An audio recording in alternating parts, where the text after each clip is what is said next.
Hey, what's up guys? Cain here with XBLA fans, and I'm going to be giving you a quick taste of One Eyed Kutkh. Now, I've looked that name up a good bit, and I'm still probably mispronouncing it, but my understanding is that he is kind of the Slavic version of kind of the raven spirit that you would find in kind of Pacific Northwestern mythology.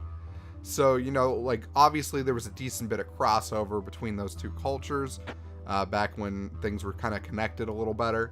And that's kind of why you have very similar look and feel to all of this. So one thing you'll notice is this has a pretty cool kind of almost indigenous style art. And I think that's pretty neat. That's probably the highlight of the game for me. So One Eyed Kutkh tells the story of kind of these fairy tales of that group of people, in a sense. So of the far north is what the developer was calling it. And a lot of times it involves Kutkh, who's kind of like this trickster god in a sense. So a lot of what he does involves celestial things, dealing with the sun and the moon. That's what this one's going to end up touching on. There's two playable characters in this game, and it's mostly a point and click kind of puzzle game. I use the word puzzle pretty lightly, because what you just saw is about the difficulty level of the average puzzle in this game. I would say this is more of an artistic experience than it is per se, you know, I would say a puzzle game by any means. So it reminds me a little bit of something like, I don't know if you guys played it, but there's Mr. Pumpkin or maybe Armacog or something like that, where it's got like kind of a weird little art style and a little bit of this kind of point and click adventure in a sense, and that's kind of what you're gonna get with this. There's a, like, to me it looks very pretty. I would say there's two games that came out from this publisher this week, the other one being North, and I would say this is my favorite of the two of those. It is I'm saying a lot, but it's kind of hard to describe this game. And one of the things about this video is normally I make these around 10 minutes. This game you could probably beat blindly in under 40, and probably with a guide in around 10 to 20. Yeah, so like I said, it's got this kind of cool art style, but the only thing that's going to really slow you down is the fact that every once in a while it takes a little bit to kind of, you know, move on to the next area. So as you're seeing, I'm kind of just exploring each of these little maze things.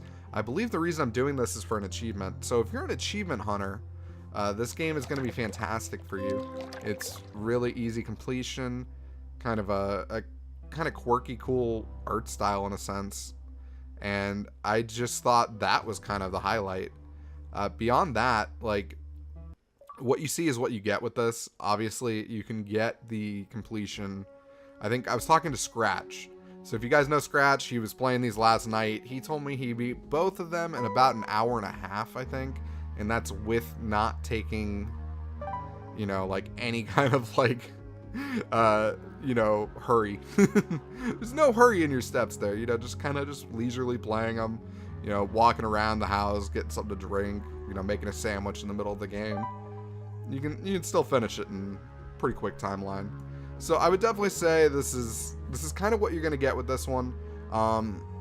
It is kind of cool, and I would say the coolest part about this is actually the fact that I ended up looking up about Kutkh and the culture, because I thought that stuff that I was reading was actually pretty interesting, and it would have been cool to kind of see a little bit more of that added into here. But obviously the game doesn't have a lot of dialogue, but it does still kind of tell kind of the story from that kind of like fairy tale and whatnot, and you get to kind of get a sense of the mythology behind this character, and that's kind of cool.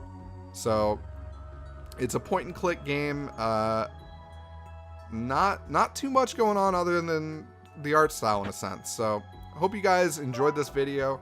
If you're interested in checking out this game, it is $4.99 on Xbox One.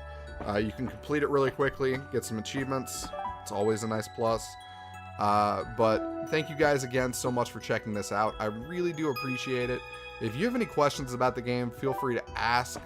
I'd love to know what you think about these type of games that I would say are almost just really, really stinking fast for achievements. I'm curious if you like that, or if you think that's kind of like watering down the concept behind achievements. But thank you guys so much, and later.